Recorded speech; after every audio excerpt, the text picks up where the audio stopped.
वर्ग में बैठे, महिला महिला वर्ग में बैठे हैं।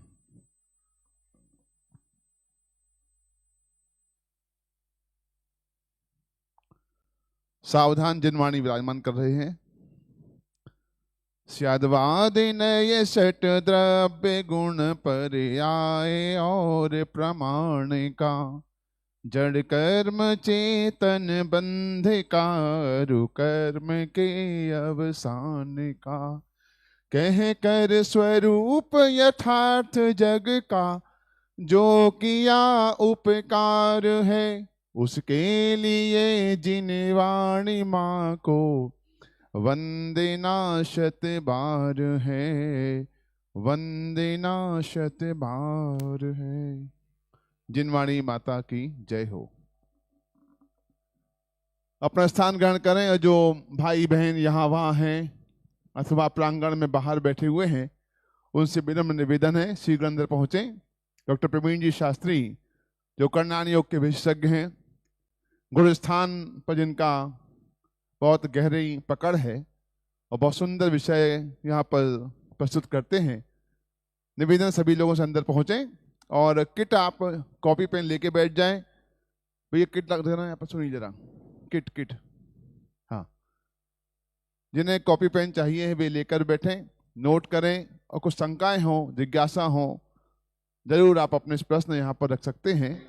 इस क्लास के अंतिम 5 मिनट में आपको अवसर दिया जाएगा, आप अपनी शंका का समाधान यहाँ से ले सकते हैं।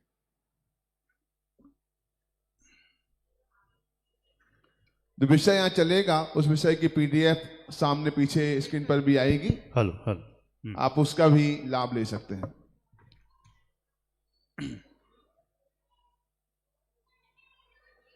पीछे मंगलाचरण प्रारंभ करें। ठंड ना लग रही हो तो हाथ जोड़ सकते हैं। हाँ जी, चलिए। पीछे मंगलाचरण यहाँ स्क्रीन पर लिखा हुआ है और मंगलाचरण के साथ ही हम अपने इस विषय की शुरुआत करते हैं।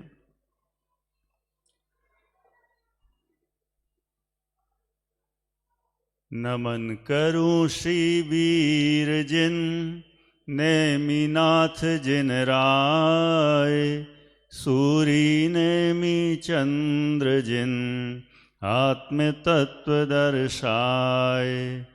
गुणस्थान से है अतीत पर गुणस्थान में कहा गया, मोह और योगों के द्वारा गुणस्थान यह रचा गया। संख्या इनकी 14 जानो और असंख्य अनंत भी हैं, इनसे जो जिए पार जाएं वे अव्याबाध सुखी ही हैं। घटे अशुद्धि बढ़े विशुद्धि, गुणस्थान में वृद्धि है। वीतरागता बढ़े कर्म की, हानि यह समृद्धि है। गुणस्थान में नहीं हमें तो ज्ञान में इनके जाना है। इनमें रहना क्षणिक किंतु स्वात्म में सदा ठिकाना है। प्रथम 3 बहिरात्म के हैं, चौथे पंचम श्रावक के, छठवें से 12वें तक मुनि भावलिंग आराधक के। योग सहित केवली 13वें, रहित योग 14वें जान। गुणस्थान से पार सिद्ध है, बनना हमको ऐसा मान। जो जिय स्व का आश्रय लेता, गुणस्थान चढ़ता जाता। कर्म स्वतः ही झड़ते जाते, सुख प्रतिक्षण बढ़ता जाता। अतः यही कर्तव्य हमारा, निज स्वभाव का करें विचार। कर्म जाएगा अपने रास्ते, हम जाएं भव सागर पार। कर्म जाएगा अपने रास्ते, हम जाएं भव सागर पार। सम्मित शिखर जी की पावन धरा पर हम सभी यहाँ पर पधारे हुए हैं और इस धरातल पर गुलिस्तान की चर्चा प्रसंग बस आ चुकी है। मैं छोटे छोटे 2-3 प्रश्न पूछूंगा और उसके बाद अपनी चर्चा प्रारंभ करेंगे। अनेक लोग ठंड के कारण से थोड़े से अस्त व्यस्त हैं, परेशान हैं, लेकिन जब विषय में आनंद आता है तो ठंड अपने आप ही गायब हो जाती है। इसलिए हम ऐसा अपना उपयोग स्थिर करें, आनंदित हों, प्रसन्न चित्त होवें कि ठंड भी ऑटोमेटिक गायब हो जाए। टोपे में जो ठंड को हमने छिपा रखी है वह ठंड भी है टोपे उतारने पर भी ना लगे, ऐसा माहौल बन जाना चाहिए। हम प्रयास करें, जिस उद्देश्य से हम सम्मेत शिखर जी पधारे हैं, हम तो विचार करें कि जब इस सम्मेत शिखर जी की ऐसी टोंक पर जब हमारे 20 तीर्थंकर मुनिराज जब वहाँ नग्न दिगंबर होकर जब विचरण करते थे, उस समय ठंड का क्या होता होगा बताओ। उस समय ठंड होती होगी कि नहीं होती होगी उल्लास भाई, कि नहीं होती होगी? उस समय कुछ हीटर वीटर की व्यवस्था होगी है। ठंड तो ऐसा ही होती थी, लेकिन ठंड होते हुए भी लगती नहीं थी। ऐसा कैसे हो सकता है नवीन भाई, है अशोक जी साहब? ठंड होने पर भी नहीं लगती थी। इसका मतलब ठंड हो तो लगे ही लगे ऐसा जरूरी नहीं है। अरे जो अपने में मस्त होता है, अपने में रमता जमता है, ठंड बाहर से होके निकल जाती है और असर भी नहीं करती है। इसलिए हमें तो अपने में रमने जमने का प्रयास करना है, ऐसे मुनि भगवंतों को याद करना है, ऐसे तीर्थंकरों को याद करना है, और जो हमारा विषय चल रहा है उस विषय की चर्चा भी हमें करना है। मेरा पहला प्रश्न है छोटा सा, ये जो अपना विषय चल रहा है अभी गुलिस्तान का, ऐसे कौन हैं जिन्होंने पहली बार इस विषय को सुनने का प्रयास किया है? ऐसा कोई है यहाँ पर? 2-4 लोग यदि हाथ उठा सकें तो उठा दें। चलिए 2-4 लोग कहा है तो भी 2 ही 4 ही उठा रहे हैं, 2-3 यहाँ हैं और 1-2 यहाँ हैं। चलिए, इसका मतलब मुझे लगता है कि सब ने थोड़ा बहुत तो प्रयास पहले किया है। बहुत अच्छा। दूसरा प्रश्न मेरा है, गुलिस्तान तो सबने लगभग सुना है, 2-4 को छोड़ के। अगला प्रश्न है पंडित साहब, निर्मल जी साहब, ऐसे कोई हैं कि जो गुलिस्तान में है ही नहीं? ऐसे कोई हैं आप यहाँ पर जितने बैठे हैं? ऐसा कोई है यहाँ पर कि जो गुलिस्तान में हो ही ना? है कोई? यहाँ की सभा से सबसे पूछे, बगल में जो बैठे हमारे अन्य जो मुख्य अतिथिगण, क्यों भैया शास्त्री है ऐसा कोई है? अशोक जी, संदीप जी साहब, ऐसा कोई होगा क्या? यदि अभी जो अपना जो दोपहर का प्रकरण चला ना, उसके अनुसार यदि देखें तो एक नया एंगल उपस्थित हो सकता है कमलेश जी भाई साहब। कौन सा? कि यदि एक एंगल से देखा जाए तो गुलिस्तान हम सब कैसे हैं? गुलिस्तान से तो अतीत ही हैं। निश्चय दृष्टि से देखा जाए तो गुलिस्तान तो हमारे हैं ही नहीं, लेकिन व्यवहार दृष्टि से कहा जाता है कि यह जीव गुलिस्तानों में है। अच्छा, एक और अगला प्रश्न है, गुलिस्तान 6 द्रव्यों में से कौन से द्रव्य में होते हैं? आपको बोलना है। देखो, कक्षा है, पहले देखा जाए दोपहर में भी चली ना, वो कक्षाएं थी, लेकिन आप लोग प्रवचन जैसे सुनते हो, लेकिन एक कक्षा है, मैं तो कक्षा के हिसाब से ही चलाऊंगा और आपसे भी पूछूंगा और आप भी पूछ सकते हैं। ऐसी वन वे नहीं चलेगा, बिल्कुल बराबर आमने सामने से चर्चा होगी तो मजा आएगा। क्या प्रश्न है मेरा? ये गुलिस्तान कौन से द्रव्य में है? हाँ, जीव द्रव्य में है, बहुत बढ़िया, जीव में है। अच्छा, अगला प्रश्न है, गुणस्थान जीव में है तो ये गुणस्थान द्रव्य है, गुण है कि पर्याय है? हाँ, आवाज आ रही है, बहुत बिल्कुल सही। आप लोग ऐसे एक्टिव रहेंगे, ठंड पता ही नहीं चलेगी कहाँ गई। हाँ, क्या है? गुणस्थान पर्याय है। अब ये बात पक्की हो गई, यदि पर्याय है तो ये कौन से द्रव्य की पर्याय है? किसकी? कौन से द्रव्य की पर्याय है?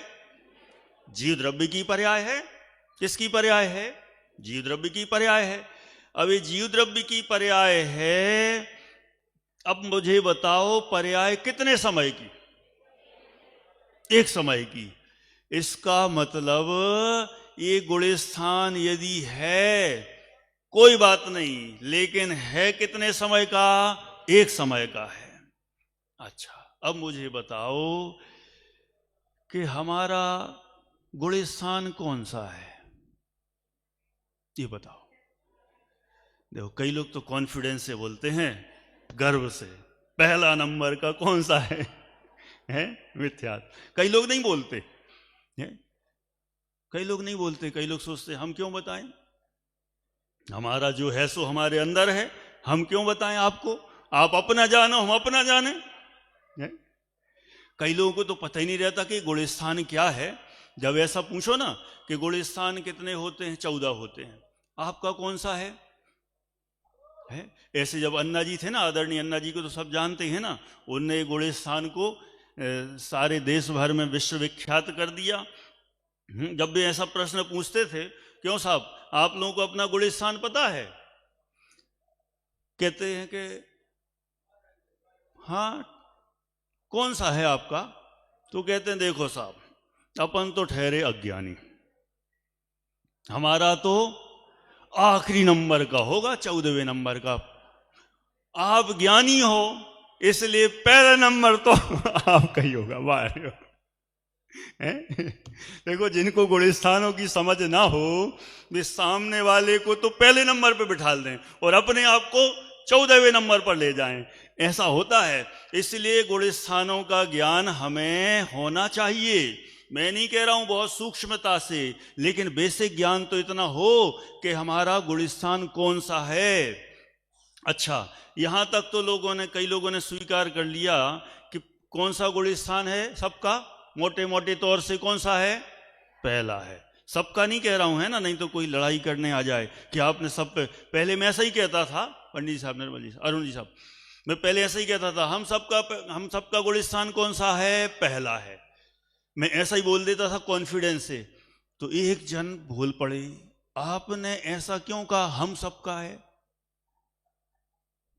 हम तो चौथे गुणस्थान में हैं, आपने आरोप कैसे लगा दिया? मैंने कहा हे भैया, अब गड़बड़ नहीं करना, अब ऐसा नहीं कहना कि सबका कौन सा है, अपना अपना जानो। मोटे मोटे तौर से तो कौन सा कह दिया? पहला है ना। चलो, पहला गुणस्थान। ये पहला गुणस्थान कब से है? कब से है? अनादिकाल से। और कब तक रहेगा? अरे हम तो सोच रहे थे कोई ऐसा बोल देगा कि है तो अनादिकाल से और कब तक रहेगा? अनंत तक। ऐसा गड़बड़ मत करना, हर जगह अनादि अनंत नहीं लगाया जाता है। यहां अनादि तो लगा दो, लेकिन अनंत लगाने की जरूरत नहीं है। अनादिकाल से होगा तो होगा, लेकिन अब अनंत काल तक रहने वाला नहीं है। ऐसी हमें प्रतिज्ञा करके बैठना है। और जब ये विषय चले तो हमारा एक ही लक्ष्य हो कि अब हमें इस मिथ्यात्व गुणस्थान का भाव करना ही है। अभी जब कक्षा शुरू होने के पहले ही किसी भाई ने पूछा कौन सा गुणस्थान ले रहे हो? हमने कहा कौन सा लें आप बताओ। हमने कहा अपना तो सबसे ज्यादा प्यारा कौन सा है? कौन सा है? देखो, हाथ उंगलियां से इशारा कर रहे हैं, कौन सा है? चौथा है, चौथा ही है। कौन सा सबसे प्यारा? अब देखा जाए तो गुणस्थान तो प्यारे होने नहीं चाहिए, लेकिन एक मोटे मोटे स्थूल रूप से कह दिया जाता है कि चौथा गुलिस्तान प्यारा है। क्यों? क्योंकि हमें चौथा गुलिस्तान ही हो जाए ना तो फिर तो उसके आगे के रास्ते सब खुल जाएंगे। क्योंकि एक बार रिजर्वेशन बस हो गया तो रिजर्वेशन हो गया तो फिर तो उसके बाद ट्रेन में बैठना ही है, फिर तो कोई समस्या है ही नहीं। इसलिए रिजर्वेशन करने की तैयारी तो हमारी होनी ही चाहिए। इसलिए ऐसा विचार किया कि अपन चौथा ही लेंगे और इतना अच्छे से प्रयास करेंगे जिससे सारा एकदम विषय स्पष्ट हो। ऐसा प्रयास करेंगे, बीच बीच में कोई प्रश्न हो, शंकाएं हो, चर्चाएं हो, वे भी अपन बराबर करेंगे। पहले आज एक बेसिक रूप से ये जो मंगलाचरण अपन ने किया है, इस मंगलाचरण को भी समझने का प्रयास करते हैं। इससे बहुत सारा बेसिक कॉन्सेप्ट आज के आज पूरा एक भूमिका रूप में तैयार हो जाएगा। फिर अपन आगे बढ़ने का प्रयास करेंगे। मंगलाचरण सामने है, आ गया। मंगलाचरण यहाँ पर स्क्रीन पर ले आए। अपन इसका अर्थ करने का प्रयास करेंगे। बहुत सुगम है और पूरी भूमिका यहाँ तैयार हो जाएगी। देखें, सबसे पहले क्या लिखा है इसमें? नमन करूं, नहीं आया ना? आगे ना आ जाएगा, अभी बोलता हूं, है ना। नमन करूं श्री वीर जिन अरु नेमी नाथ जिन राय, सूरी नेमी चंद्र जिन आत्म तत्व दर्शाए। इसका मतलब क्या हुआ? देखो, बहुत बड़ी अर्थ है मंगलाचरण में। सबसे पहले किसको नमस्कार किया? नमन करूं श्री वीर जिन। के वीर जिन, ये वीर कौन होते हैं? सबको पता है कि वीर, अतिवीर, सन्मति, वर्धमान, महावीर। भगवान महावीर स्वामी के 5 नाम हैं, इसलिए पहला नंबर का अपन नाम रख दिया। कौन सा है? वीर, मतलब महावीर भगवान को। तो मंगलाचरण में वीर कहकर सबसे पहले महावीर भगवान को नमस्कार करता हूं। ये महावीर भगवान को क्यों नमस्कार किया? क्यों तो लगाओ सब में। इसलिए नमस्कार किया क्योंकि भगवान महावीर स्वामी हमारे शासन नायक हैं। 24वें तीर्थंकर शासन नायक हैं। इसलिए जिनका शासन काल चल रहा हो तो सबसे पहले उनको ही नमस्कार करना चाहिए। इसलिए सबसे पहले यहां पर भगवान महावीर स्वामी को नमस्कार किया। अच्छा, भगवान महावीर स्वामी को फिर बाकी 23 की थोड़ी इंसल्ट सी नहीं हुई? 23 को नमस्कार नहीं किया है? तो देखो यहां पर वीर जो है ना, नमन करूं श्री वीर, ये वीर शब्द में 24 तीर्थंकर को भी ले लिया। अब आप कहोगे कैसे देवीलाल जी साहब, कैसे कैसे ले लिया 24 को? सुनना जरा ध्यान से, बहुत सूक्ष्म अर्थ है, लेकिन आप समझने का प्रयास करेंगे तो ऐसा लगेगा अरे वीर मतलब 24 भी होता है। कैसे होता है सुनना। वीर में 2 अक्षर हैं, 2 लेटर हैं, वा और रा। वा और रा। वा का मतलब और रा का मतलब क्या होता है, ये गौमठ सार जीवकांड कर्मकांड में बहुत डिटेल में अच्छे से इसका खुलासा किया है। आपने जो वर्णमाला तो पढ़ी होगी, क ख ग घ ङ, है ना, ट ठ ड ढ ण, त थ द ध न, प फ ब भ म। इन सब के कोड वर्ड होते हैं, ये सब कोड वर्ड हैं। जैसे प 1, फ 2, प फ ब 3, भ 4, म 5, ऐसी क 1, ख 2, इन सब का नंबरिंग होती है। तो क ख ग घ ङ, है ना, ता था दा धा ना, पा फा बा भा मा, बाद में एक शा स स, है ना, ह, इसके बीच में आएगा य र ल व। क्या है? य र ल व। तो य का मतलब 1, रा का मतलब 2, ला का मतलब 3 और वा का मतलब 4। सुनना, जो नोट बना रहे हैं बहुत अच्छी बात है। देखो कक्षा है तो नोट्स तो बनानी चाहिए, है ना। सीधे कोई दिमाग में नोट्स बनाए वो बहुत अच्छी बात है, कदाचित ना बना पाए तो कॉपी डायरी में तो नोट कर ही लें। वीर का मतलब 24 भी होता है। वो कैसे अपन निकालते कमलेश भाई? य मतलब 1, य रा मतलब 2, ला मतलब 3 और वा मतलब 4, है ना। तो यहां वा मतलब 4, तो यहां पर वीर है ना, तो वा की जगह क्या रखना है? 4। और रा की जगह कितना रखेंगे? 2, क्योंकि या रा का मतलब है 2, तो 2 रखेंगे तो कितने हो गए? 4 2, 42 हो गए। तो कोई कहे इसमें तो 42 हुआ, हमें तो 24 चाहिए, तो ये ले लो 24। कैसे? गोमटसार जी में भी एक व्याकरण का नियम है, उसमें लिखा हुआ है अंका नाम वाम तो गति। क्या बोले डॉक्टर साहब? अंका नाम वाम तो गति। किरण जी साहब, इसका मतलब क्या है? अंकों की वाम मतलब बाएं से गिनती होती है, गति होती है, तो हम बाएं से करेंगे। अपन भी पढ़ते ना, जैसे 1000 लिखे हो तो क्या पढ़, इकाई। हिंदी वाले तो हिंदी तो यहाँ सब पुराने ही बैठे ना, सब है ना, नए लेटेस्ट तो है नहीं, कैसे पढ़ते होंगे पता नहीं। पहले तो ऐसे ही पढ़ते थे ना, इकाई, दहाई, सैकड़ा, हजार, 10,000, लाख, पीछे से पढ़ते ना। तो अपन यहाँ 42 को यहां से पढ़ेंगे 24। क्या पढ़ेंगे? 24, तो हो गया 24। तो 24 यहां आ जाने से वीर का मतलब हो जाता है 24। इस तरह से यहां पर वीर कह के मात्र महावीर भगवान को नमस्कार नहीं किया, महावीर भगवान को तो नमस्कार किया है लता भाभी, और साथ में किसको नमस्कार किया? वीर कहकर 24 तीर्थंकरों को भी नमस्कार कर लिया। देखो, किसी को नहीं छोड़ा, कोई किसी को नाराज करने की जरूरत नहीं है। वैसे हमारे भगवान नाराज तो होते नहीं हैं, फिर भी हम उनको याद तो कर ही लें। इसलिए यहां वीर शब्द के द्वारा अनिल जी साहब किसको? 24 तीर्थंकरों को भी, महावीर भगवान को और 24 तीर्थंकरों को भी नमस्कार कर लिया। इस तरह से नमन करूं श्री वीर जिन, वीर भगवान को नमस्कार। फिर उसके बाद किसको नमस्कार किया? नेमिनाथ जिन राय। इनको स्पेशल क्यों? और देखो, महावीर भगवान तो शासन नायक थे तो उनको स्पेशल, फिर नेमिनाथ भगवान को क्यों? जो अपना जो विषय चलने वाला है ना गुणस्थान का, यह गुणस्थान का विषय गोमटसार में से लिया गया है। गोमटसार जीव कांड में से। किस में से लिया है? गोमटसार में से। और ये जो गोमटसार ग्रंथ की रचना नेमिनाथ जिनालय में हुई थी। कौन से जिनालय में? नेमिनाथ जिनालय में। जब नेमिनाथ जिनालय में गोमटसार की रचना हुई है तो नेमिनाथ भगवान को याद करना पड़ेगा कि नहीं करना पड़ेगा? इसलिए यहां पर स्पेशली नेमिनाथ भगवान को भी नमस्कार किया गया।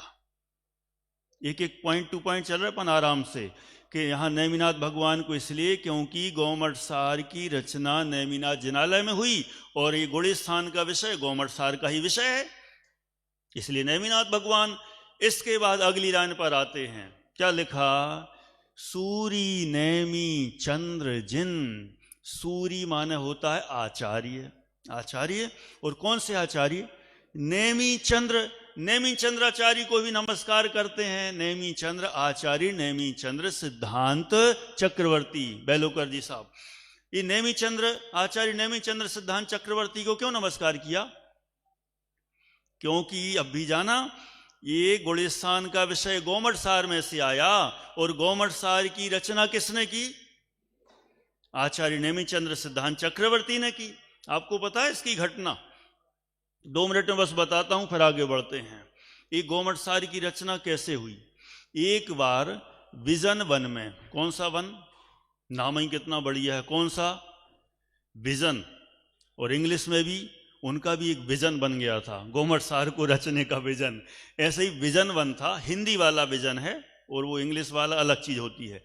विजन वन में आचार्य नेमि चंद्र सिद्धांत चक्रवर्ती षटखंडागम ग्रंथ का स्वाध्याय कर रहे थे।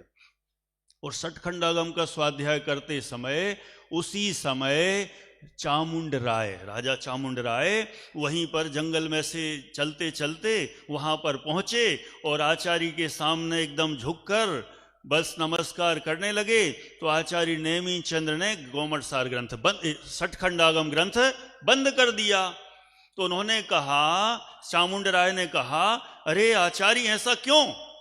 आप तो स्वाध्याय कीजिए, हमें भी सुनाइए, हम उसका लाभ लेंगे। तो उन्होंने कहा, नहीं, तुम जैसे राजनीति में उलझे लोगों के लिए गोमटसार षटखंडागम नहीं है, तुम्हें बुद्धि में समझ में आने वाला नहीं है, राजनीति में उलझे हो।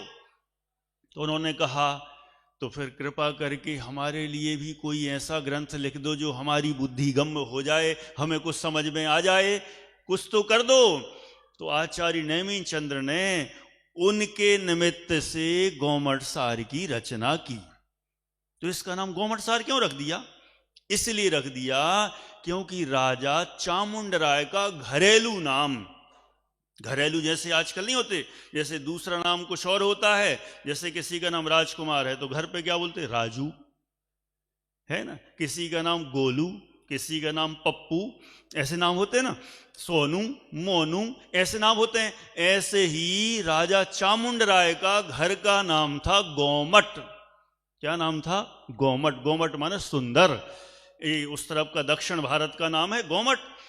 तो गोमट के लिए, गोमट के निमित्त से ग्रंथ रचा गया, इसलिए उस ग्रंथ का नाम हुआ गोमट सार, है ना। और ऐसे गोमट सार ग्रंथ की रचना करने वाले आचार्य नेमि चंद्र सिद्धांत चक्रवर्ती हुए हैं, इसलिए उनको भी नमस्कार करने योग्य है। तो यहां पर सूरी नेमि चंद्र जिन आत्म तत्व दर्शाए, उन्होंने पूरे ग्रंथों में वो जो गोमट सार आदि भी लिखा, सब में आत्मा की बात है। कोई कहे कि नहीं नहीं वो तो करणानियोग कह रहे, उसमें भी जीव का ही वर्णन है पूरा, और उसके जीव के साथ भी जो चलते फिरते रहते हैं उन सब का भी साथ में आ जाता है, ऐसा वर्णन वहां पर किया गया है। बराबर, इतना क्लियर है। 2 लाइन का अर्थ है, नमन करूं श्री वीर जिन नेमिनाथ जिन राय, सूरी नेमि चंद्र जिन आत्म तत्व दर्शाए। अब वो आत्मा कैसा है पहाड़िया जी साहब, कैसा है? अब अपन देख लेते हैं, है ना। क्या लिखा, पढ़ें एक बार सभी। गुणस्थान से है अतीत पर गुणस्थान में कहा गया, मोह और योगों के द्वारा गुणस्थान यह रचा गया। क्या बढ़िया बात कही। गुणस्थान से है अतीत, कौन? अरे आपको बोलना पड़ेगा, कौन? अरे बोलते रहेंगे तो नींद वींद भी नहीं आएगी, ठंड भी गायब हो जाएगी। कई लोग क्या करते हैं, बैठ तो जाते हैं, चलो इनका भी सुन लेते हैं क्या बोलते हैं, पहली बार से तो देखें, नया नया सा चेहरा लग रहा है, देख लेते हैं इनका भी। एक बार बैठ जाते हैं, पसंद आ गया तो ठीक है, एक आध बार और, नहीं आया तो अगले दिन से कौन रोक रहा जबरदस्ती, हम चले जाएंगे। ऐसे भी कई लोग चेक करने आते हैं, चेक करने आज भी आए होंगे कोई चेक करने। अब वो भले ही वो फंस जाएं, बाद में उनको मजा आ जाए तो कंटिन्यू हो जाए, नहीं आए नहीं मजा आए तो छुट्टी, उसमें क्या है, कोई बात नहीं। अपन तो अपना विषय चलाएंगे, जिसको जम जाए तो जम जाए, है ना। बराबर है ना। पीछे वाले सब ठीक है ना, तैयार हैं, क्योंकि पीछे वाले तो चेक करने ही बैठते हैं ज्यादातर, है ना, कि चलो यहीं बैठ जाते हैं, मन में आ गया तो वहीं से उठ के पीछे से निकल लो, कौन रोक रहा है। आगे बैठो तो शर्म लगे, यहां से उठ के निकलेंगे तो क्या कहेगा कोई, इसलिए पीछे पीछे बैठ जाते हैं। कोई बात नहीं, मैंने तो ऐसे ही बोल दिया है, हो सकता है कि आप रुचि से बैठे हों, अलग बात है। चलो अब देखो क्या बोल रहे हैं, आत्मा कैसा है, आत्मा का स्वरूप भाड़िया जी साहब, गुणस्थान से है अतीत। निश्चय न इसे देखा जाए तो आत्मा गुण स्थानों से अतीत ही है। आत्मा में आज तक गुण स्थानों का प्रवेश हुआ ही नहीं, आत्मा तो गुण स्थान से अतीत है। जब कहते हैं आत्मा में राग नहीं, आत्मा में कर्म नहीं, जब एक कषाय नहीं, द्वेष नहीं, कुछ भी नहीं, तो गुण स्थान कहां से आएंगे।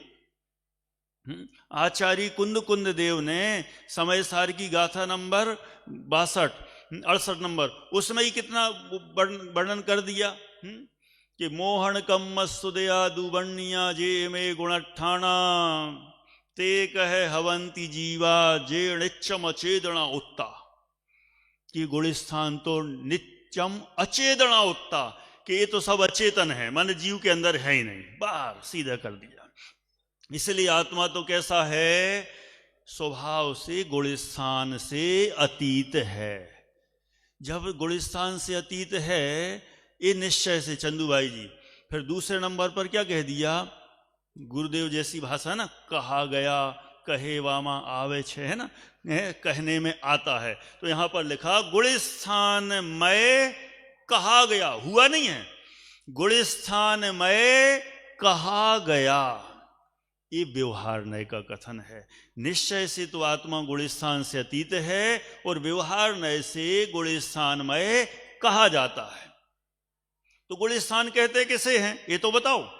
अगली लाइन में कह दिया, मोह और योगों के द्वारा गुणस्थान यह रचा गया। यह गुणस्थान किसके निमित्त से बनता है? मोह के और योग के निमित्त से। गोमरसार जीवकांड में लिखा है, मोह जोग भवा, ये गुणस्थान हैं, वे मोह और योग के निमित्त से उत्पन्न होते हैं। हम आगे और जानेंगे डिटेल में कि मोह के निमित्त से और योग के निमित्त से कैसे। आपको मोटे मोटे तौर से बता दें, मोह के निमित्त से प्रारंभ के 1 से 12 गुणस्थान मोह के निमित्त से बनते हैं और बाद के अंतिम जो 2 गुणस्थान है वे योग की मुख्यता से उनके निमित्त से बनते हैं। तो मोह के निमित्त से हुए शुरू के 12 और योग के निमित्त से हुए अंत के 2। तो मोह और योग के निमित्त से ये 14 गुणस्थान बनते हैं। तो मोह और योगों के द्वारा गुणस्थान यह रचा गया, गुणस्थान बन गए। कितने होते हैं गुणस्थान? एक ही स्वर में आवाज आई, कितने हैं? 14 हैं। बराबर है, सही है गिनती। अब जरा यहां देख लेते हैं, संख्या इनकी 14 जानो और असंख्य अनंत भी हैं। 3 वैरायटी हैं, 14 बस नहीं है। 14 तो जाति अपेक्षा से हैं। जैसे अपन कहते हैं द्रव्य कितने हैं? 6 नहीं है, जाति अपेक्षा से 6 हैं।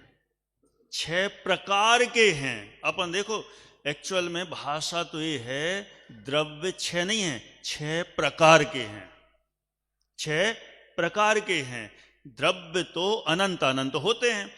ऐसे ही गुणस्थान 14 प्रकार के हैं, 14 वैरायटी वाले हैं। 14 नहीं होते हैं सामान्य रूप से, लेकिन कह देते हैं गुणस्थान की संख्या कितनी? 14। और भी विस्तार से यदि कहें तो और असंख्य गुणस्थान असंख्यात भी होते हैं। ये किस अपेक्षा से? किस अपेक्षा से असंख्यात होते हैं? जीव के भावों की अपेक्षा से। एक जीव के कितने भाव? असंख्यात प्रकार के भाव होते हैं। हम सब जितने भी यहां बैठे ना, राग की वैरायटी देखेंगे तो राग की वैरायटी असंख्यात प्रकार की है, द्वेष की वैरायटी असंख्यात प्रकार की है, क्रोध की वैरायटी असंख्यात प्रकार की है, मान असंख्यात प्रकार का है। इन सबके भावों का विस्तार करें तो असंख्यात प्रकार के होते हैं। तो जितने प्रकार के भाव उतने प्रकार के गुणस्थान। इस तरह से जितने जीव के भाव उतने गुणस्थान है ना। इसलिए गुणस्थानों की संख्या कितनी हो गई? असंख्य। और अनंत भी है। अनंत किस अपेक्षा से? जीव कितने हैं? जीव कितने हैं? अनंत हैं। इस अपेक्षा से गुणस्थानों की संख्या जीवों की संख्या की अपेक्षा से अनंत भी कह दी जाती है। ये सब शास्त्रों में लिखा गया कथन है। और देखें जरा आगे, अगली लाइन में क्या कहा? ये 3 वैरायटी हो गई। गुणस्थान 14 प्रकार के भी हैं, असंख्यात प्रकार के भी हैं और अनंत प्रकार के भी हैं। फिर अंत में कह दिया, इनसे जो जिए पार जाए वे अव्याबाध सुखी ही हैं। इनसे जो जीव पार चले जाते हैं 14 गुणस्थानों से, वे कैसे सुखी हो जाते हैं? अव्याबाध सुखी। और अव्यवाद सुखी कौन होते हैं? सिद्ध भगवान। सिद्धों के नीचे कोई अव्यवाद सुखी नहीं है। अरहंत भी अव्यवाद सुखी नहीं है। अरहंत भगवान अनंत सुखी तो हैं, लेकिन अव्यवाद सुखी तो सिद्ध परमात्मा ही होते हैं। इसलिए इनसे जो पार जाए वे अव्यवाद सुखी हैं। अब आगे देख लेते हैं जरा। अब यहां पर अगली बिंदु में ये बता रहे हैं कि कई लोगों को ऐसा लगता है कि हमारा मान लो पहला गुणस्थान है, हम ऊपर कैसे बढ़ें? ऊपर तो चढ़ना है ना सबको, जाना कि नहीं जाना ये बताओ। पहले तो पूछ लें, नहीं तो आपको जबरदस्ती पहुंचा रहा, हमें जाने नहीं है। हमें तो पहला ही प्यारा सबसे है, सबसे अच्छा अनादिकाल का है, इतनी जल्दी थोड़ी छोड़ेंगे हम। छोड़ना है कि नहीं छोड़ना है? छोड़ना तो है। तो छोड़ना है तो पहले ये तो पता कर लें कि छूटेगा कैसे। तो छूटने का, पहले से ऊपर जाने का क्या उपाय है, क्या तरीका है? उल्लास भाई ये बताते हैं। देखो क्या लिखा। आप लोग भी सब साथ में गाते जाएंगे, थोड़ा सा गुनगुनाते जाएंगे, तो भक्ति सी भी होती जाएगी और भजन ये भी हो जाएगा अपना। देखो क्या लिखा। घटे अशुद्धि बड़े विशुद्धि, गुण स्थान में वृद्धि है। वीतरागता बढ़े कर्म की हानि, यह समृद्धि है। मतलब क्या हुआ? घटे अशुद्धि बढ़े विशुद्धि, गुण स्थान में वृद्धि है। अच्छा बताओ, गुण स्थान बढ़ाने की कला क्या है? जैसे वो सिखाते ना art of living, Mukesh ji साहब क्या एक जी, कि गुण स्थान जैसे हो गए आर्ट ऑफ लिविंग, ऐसे यहां पर बता रहे हैं कि गुण स्थान बढ़ाने की कला क्या है। यदि गुण स्थान बढ़ाना है तो क्या कहा इसमें? घटे अशुद्धि, अशुद्धि घटाना है, कपड़े नहीं घटाना है, खान पान नहीं घटाना है। क्या घटाना है?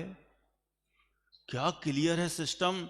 माने यहां तो एकदम बता रहे हैं अशुद्धि घटाओ, गुण स्थान बढ़ाओ, एक ही उपाय है। अशुद्धि घटे। अशुद्धि मतलब कौन सी?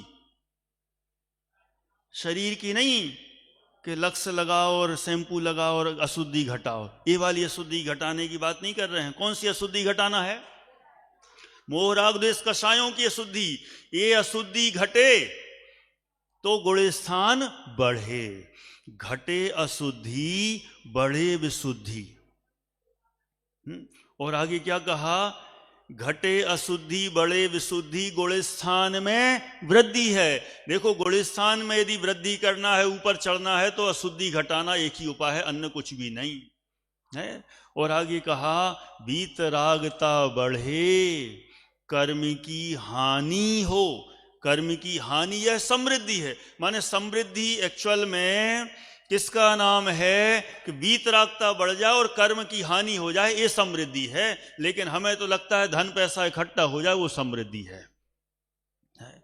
संयोग बढ़ जाए, मकान बन जाए, 2-4 फैक्ट्रियां खुल जाएं और बहुत सारा हमारे पास संयोग हो जाए, उससे हम मानते हैं कि समृद्धि हो गई। यहाँ तो स्पष्ट कह रहे हैं कि यहाँ समृद्धि किसका नाम? कि वीतरागता बढ़े, बस उसका ही नाम समृद्धि है। इसके अलावा अन्य किसी रूप में कोई भी समृद्धि हो ही नहीं सकती, है ना।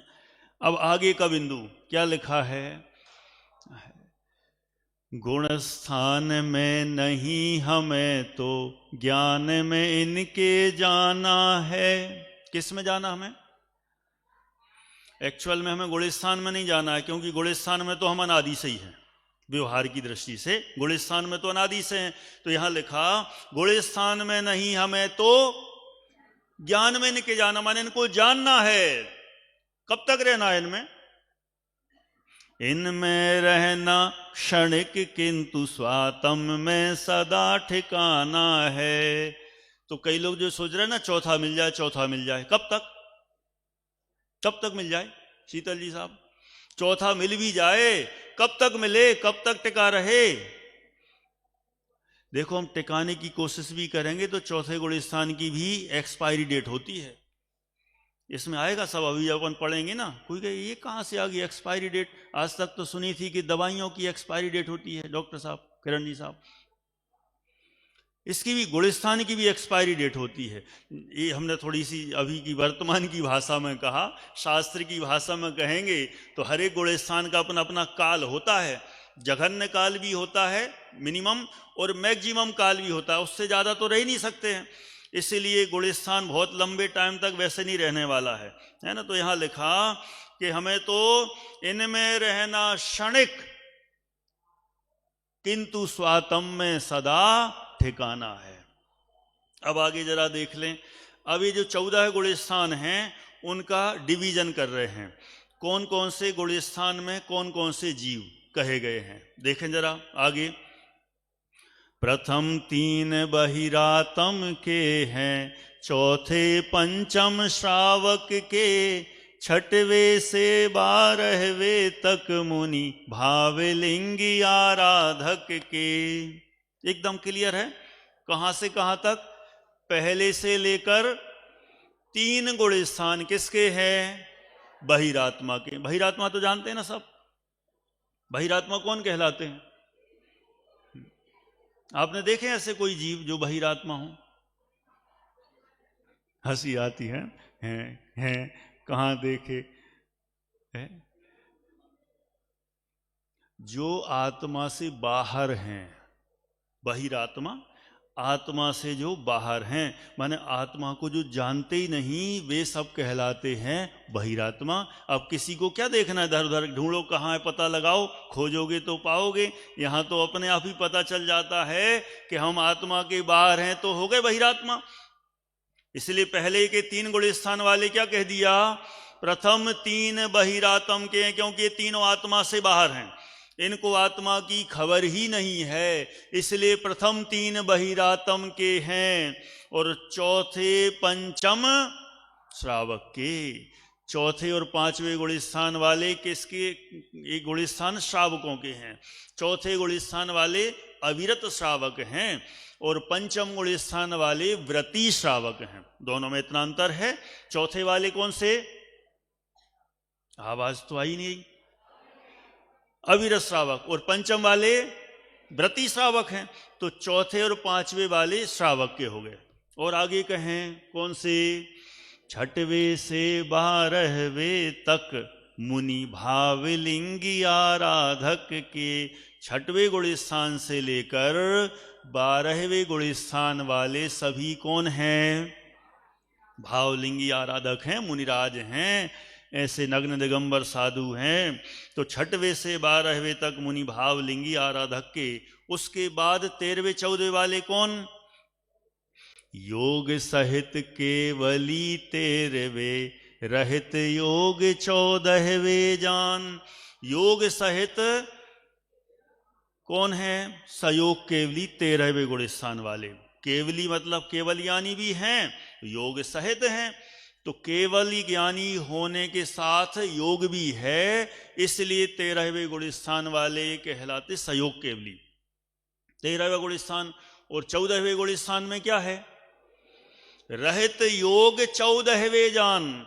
14वें गुण स्थान वाले योग से रहित हो जाते हैं। मन वचन काये तीनों प्रकार के उनके योग नहीं होते हैं, इसलिए योग रहित अयोग केवली 14वें गुण स्थान वाले होते हैं। ये डिवीजन हो गया। पहले से 3 गुण स्थान वाले बहिरात्मा, बोलते जाना सब है ना। और चौथे 5वें वाले श्रावक। छठे से 12 भावलिंगी मुनियों के। 13वें सयोग केवली, 14वें अयोग केवली हैं। बराबर। अब आगे बताते हैं। और फिर इसके बाद अंतिम उसके ऊपर कौन है? गुण स्थान से पार सिद्ध हैं। ये तो बताया, लेकिन उसके बाद असली चीज क्या है? बनना हमको ऐसा मान। हमें वैसा बनना है, गुण स्थानाति सिद्ध बनना है। ये गुण स्थानों में टिकने की हमें कोई भूल नहीं करना है, ऐसा है।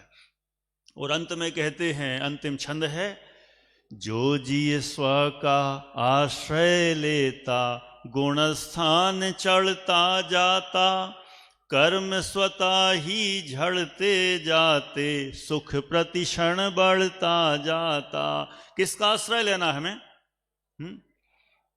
नंद कुमार जी साहब जबलपुर वाले। किसका आश्रय लेना हमें?